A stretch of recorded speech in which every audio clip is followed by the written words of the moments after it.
Présenté ce matin par Fadila Lahanan, présidente de la Commission communautaire française, l'accord de majorité où l'on parle de formation des chômeurs, d'accompagnement des personnes handicapées ou d'enseignement n'a pas trouvé grâce aux yeux d'une opposition qui, comme à la région, attend de voir la réalité budgétaire avant de juger.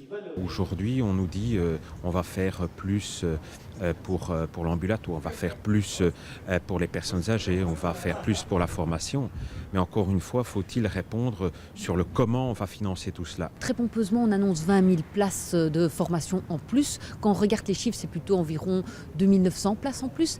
Et là, c'est un assez grand écart parce qu'on a 14 000 jeunes qui sont dans la nature à l'heure actuelle, chercheurs d'emploi. On a aussi pas mal de gens qui sont confrontés à des faillites, des personnes plus âgées qui restent sans emploi. Donc ça reste assez peu par rapport aux besoins. Ambitieuse pour la plus petite institution bruxelloise, la nouvelle majorité entend avant tout gérer les nouvelles compétences issues de la 6e réforme de l'État. Ce qu'il y a avant tout de nouveau dans cette législature, c'est la mise en œuvre de la réforme de l'État.